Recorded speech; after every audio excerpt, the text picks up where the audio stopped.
Vladimir Putin and his Kremlin cronies thought they had the winning strategy for the Ukraine war over the winter.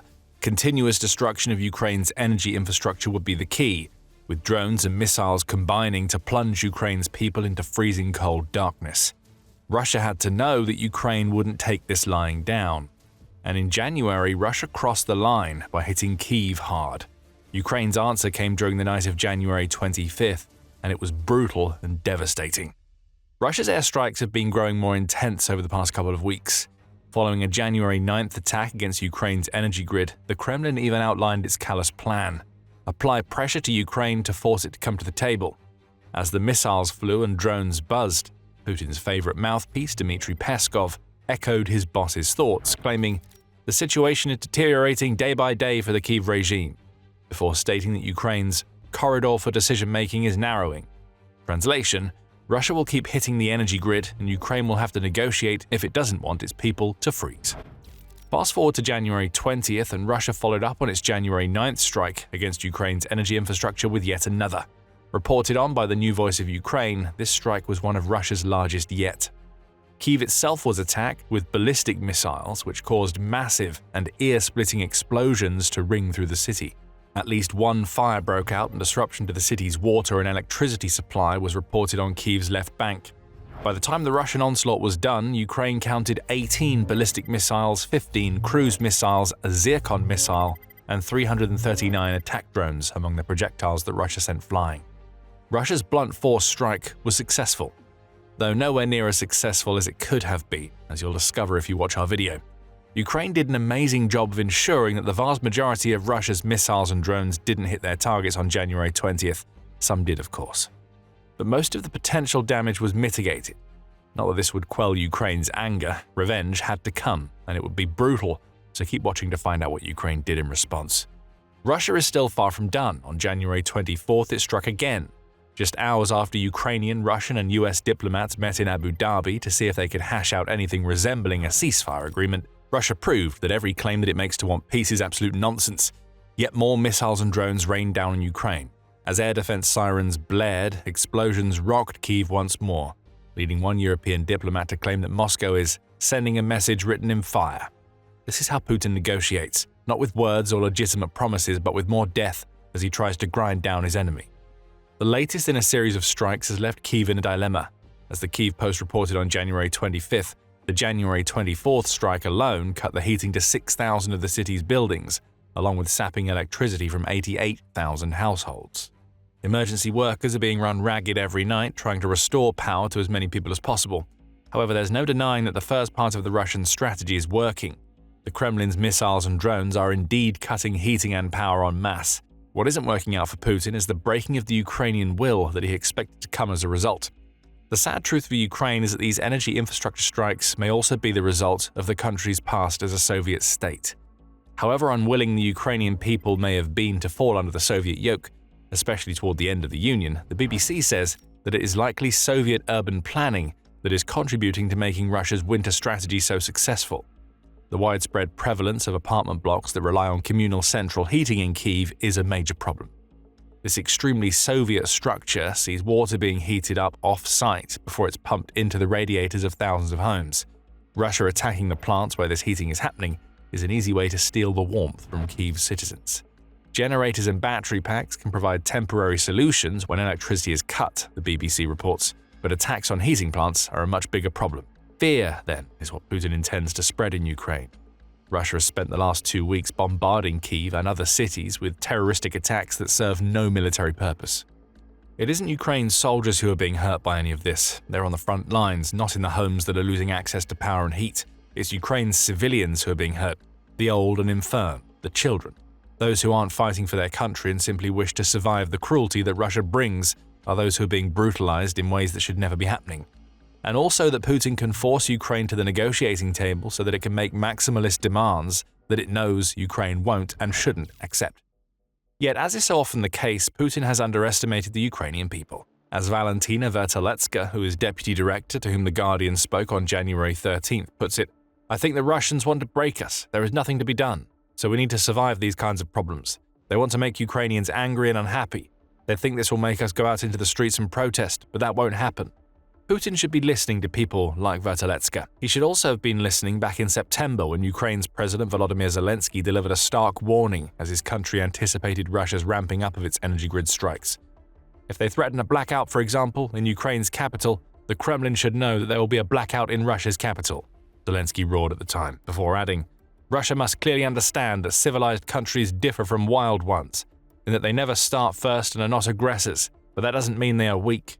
Russia found out how strong Ukraine is and how devastating its retaliation can be just a day after its latest strike, as you'll see in a moment. Putin clearly hasn't taken Zelensky's warning seriously. Overconfident or perhaps calloused to the suffering of his own people, Putin keeps ordering more and more. On January 20th, the Kremlin harshened its rhetoric and escalated its actions. Reuters reported that the Russia strike conducted that night targeted substations that are critical for nuclear safety, which represents an escalation that suggests Russia no longer cares about causing catastrophe on the streets of Ukraine. That same January 20th strike also involved the use of missiles and drones, collectively valued at $131 million, demonstrating how Putin has lost sight of his country's financial woes, spending over $130 million on a single strike at a time when Russia's budget deficit is $70 billion, per the main Directorate of Intelligence in Ukraine, isn't a smart move.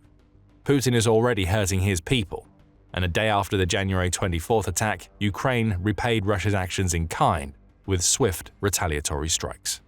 But before we go deeper into that, you're watching The Military Show. If you haven't subscribed yet, now is the perfect time to do it. We publish daily videos covering subjects including Ukraine's latest long-range attacks against Russia. This latest attack was a doozy. The target was Belgorod. The oblast is one of Russia's closest to Ukraine as it shares borders with Putin's enemy and has been used as a staging ground for Russia's ground and aerial assaults since the moment that the supposed special military operation began. Back in February 2022, Putin and his Kremlin cronies would have thought that Russia didn't need to worry about the people of Belgorod. Ukraine couldn't strike back, the Russian logic went at the time. It didn't matter that the oblast contains power plants, key military sites, and hundreds of thousands of people. Ukraine would be finished before it could ever bring any semblance of the war that Putin started back to the Russian people. 4 years later, we can see how wrong they were. And on January 25th, Ukraine put the exclamation point on Putin's arrogant stupidity with an aerial attack that authorities in Belgorod are describing as the most massive that the region, along with the city that shares the region's name, has experienced to date in the war. In what the Kyiv Post describes as a tit-for-tat energy strike, Ukraine appears to have used HIMARS weapons to cause a series of at least 50 explosions that have left many in Belgorod without access to power and water. What's good for the goose is good for the gander. And in this case, the biggest gander that Ukraine targeted was the Belgorod Thermal Power Plant, or TPP. That plant, which Military says is located on Pinvichno-Donetska Street, was struck multiple times with munitions likely discharged from HIMARS multiple rocket launchers. Russia's air defenses could do nothing to stop Ukraine's aerial assault, and the TPP became the most prominent victim. There are plenty of reasons why Ukraine attacked this target too. Echoing Zelensky's words from September, albeit not with an attack on Russia's capital, Ukraine struck a plant that is responsible for providing thermal energy to Belgorod's central and northern districts. That translates into a plant that provides heating to more than 36% of Belgorod's total heating needs. That means that Ukraine's latest strike put roughly around 115,000 people in Belgorod at risk of losing their access to heating. Gander meet goose. It hits just as hard as you do. Though Russia often attempts to downplay the success of Ukraine's strike, there was no chance that it would be able to pull off that old trick this time around. Russian Telegram channels, including the pro-Ukrainian channel Astra, quickly began sharing footage of the outcome of a night that had reminded Putin that Russia isn't the only nation that has dangerous long-range weapons. Commenting in a post in which it shared several videos of Ukraine's attack, Astra said, "Several strikes again hit the Belgorod thermal power plant. Several districts experienced power outages, not only with electricity, but also with water supplies.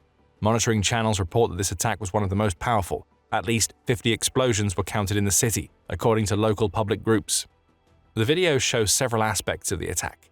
In one, we see what appears to be a Russian service member, perhaps part of the country's border or National Guard, showing some of the debris from one of the missiles that struck Belgorod on January 25th.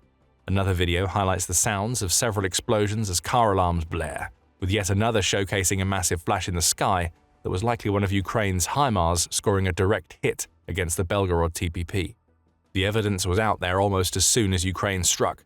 Russia couldn't do a thing to cover it up. So instead, the Belgorod authorities switched into a strange combination of panic and victim-blaming mode. Acknowledging that Ukraine had indeed scored direct hits on some of Belgorod's most important energy facilities, it was the Belgorod regional governor, Vyacheslav Gladkov, who claimed that what his oblast had just experienced was the most massive strike on Belgorod yet seen during the war. No casualties have been reported, which just goes to show how Ukraine has mastered the art of the precision strike, as it never hits civilians willingly. But Gladkov claims that a utility outbuilding has caught fire. Oh, and Russia's old reliable excuse was brought out yet again. There is damage to energy facilities. We are currently gathering information. Emergency crews and emergency services have responded to the scene. Gladkov said before making a claim that we have heard all too often when Ukraine launches successful long-range attacks. As a result of the shelling, an outbuilding caught fire. Emergency services are working to extinguish the fire. Falling debris caused a fire in one of the city's courtyards. We've said it before and we'll say it again. Ukraine must have the world's most accurate drone debris.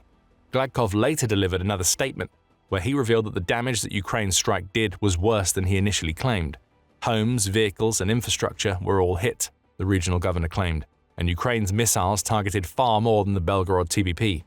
Several of the Belgorod region's settlements, including Borisov, Valyuski, Volonovsky, Grivoron, and Krasnoyarsk, were hit, and some areas were left without gas. That alone tells you that Ukraine was successful at hitting the precise target that it wanted to hit. Regions are without gas because the Belgorod TBP is burning. You might think that Ukraine will be waiting in the wings to rub this attack in Putin's face. After all, revenge is pretty sweet when the person against whom it's committed is actively trying to destroy your country. However, Ukraine hasn't commented on the January 25th Belgorod strike yet, perhaps preferring to let the strike itself do the talking.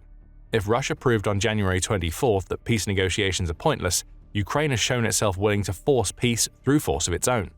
The only thing we know about the strike with any degree of certainty, outside of what Ukraine has hit, is that Ukraine appears to have used HIMARS to attack Belgorod. Russia's authorities have said as much, and the use of this weapon shouldn't come as a surprise to anybody who has been following the war. Belgorod, being a border region, is well within the range of HIMARS, especially if Ukraine uses the Block 1A missiles available for HIMARS. Those missiles can travel up to 300 kilometers or about 186 miles, and they release a payload of 300 bomblets via a single burst warhead. HIMARS can also be used to launch ATACMS missiles. If that type of missile is the one that Ukraine used on January 25th, then we also have indirect confirmation that the US must have approved this latest strike on Russian territory. The US had created an approval mechanism in the spring of 2025 that saw Ukraine's use of ATACMS limited severely. However, a November strike using the missile suggested that permission was back on the table, and it's possible that the US said yes once again on January 25th. We don't know for sure unless Ukraine reveals the answers. And we have a final addendum to a night that has seen Russia get battered in response to its constant attacks on Ukraine's energy grid. In the wake of Ukraine's January strike, the Russian news agency TASS carried comments from Russia's defense ministry. And wouldn't you just know it, Russia is claiming that it destroyed most, if not all, of what Ukraine fired, and has made no mention of Ukraine hitting anything with its missiles. Air defenses downed 2 guided aerial bombs, 31 US-made HIMARS MLRS rockets, and 68 fixed-wing drones, the ministry claimed. It added that Ukraine had lost 1,335 soldiers in what it calls the Special Military Operations Zone, though how seriously these claims can be taken is anybody's guess. After all, TASS also reports that Russia's defense ministry claims that it had destroyed 670 Ukrainian aircraft and 283 of the country's helicopters since the Ukraine war began. Ukraine only had 116 fighter jets before Putin launched his invasion, and it hasn't received over 550 more since. The cynics among you might claim that Russia is over-exaggerating its numbers a little bit here. It also seems a bit coincidental that Russia is suddenly claiming to be inflicting about as many daily casualties against Ukraine as it is experiencing itself. Spurious claims of military success aside, Ukraine's Belgorod attack wasn't just about revenge or taking out one of the region's thermal power plants for that matter. As News Sky pointed out back in October, every time Ukraine hits Belgorod, it sends a very powerful message to the Kremlin. The outlet cites Belgorod as the Achilles heel of the Russian Federation, due to it sharing a 40-kilometer or 24.8-mile border with Ukraine. Equipment deliveries and troop rotations into the Ukrainian regions of Luhansk and Kyiv all pass through Belgorod, which makes it one of Russia's most important logistical hubs for supplies, soldiers, and even the electricity that's used on the Ukraine war front lines. Traditionally, a region like Belgorod wouldn't be considered part of Russia's deep rear simply because it's inside Russia itself. However, Belgorod's status as a border oblast means that it's far too close to Ukraine for Putin's comfort, especially now that Ukraine has missiles and drones that can easily travel practically anywhere in the oblast. So a strike on Belgorod will almost always involve the destruction of legitimate military targets. But as importantly, at least for Ukraine, such strikes are also shaking the rear of the Russian military, as New Sky puts it. Putin wants Ukraine to know that its civilians aren't safe. Ukraine is letting Putin know that the same goes for Belgorod and the soldiers that the region serves via its logistical hubs. HIMARS has proven itself to be one of Ukraine's most effective weapons for targeting Belgorod. But if Russia is to be believed, it may soon be about to bring a similar weapon to the war. January 25th also saw United 24 media report that Russia has deployed a supposed HIMARS killer to the battlefield. Named Sama, this multiple-launch rocket system is meant to be Russia's answer to HIMARS, meaning it presumably delivers HIMARS-like capabilities to the Russian military. But there's a problem. Russia's best attempt at the HIMARS appears to be based on a 19-year-old prototype platform named the 9A524 Karma. That system never entered production, and it's unclear if Russia's supposed HIMARS killer is even up to the task of hitting a target, never mind doing so as effectively as Ukraine's US-made weapon. Ukraine will be keeping an eye on the Sama to see if it can do what Russia claims, but in the meantime, revenge has been taken and Belgorod burns once again. Putin should have paid attention to Zelensky's September warning. There is a very good chance that what Ukraine achieved on January 25th was made possible by a year-long campaign conducted by the dangerous Alpha unit of the Security Service of Ukraine. In 2025 alone, that single unit inflicted $4 billion of damage to Russia's air defenses, carving out a series of safe aerial corridors for Ukraine's drones and missiles in the process. You can find out more about this amazing series of strikes in our video. And if you enjoyed this video, remember to subscribe to The Military Show for more coverage of Ukraine's attacks against Russia on its own turf. And thank you for watching.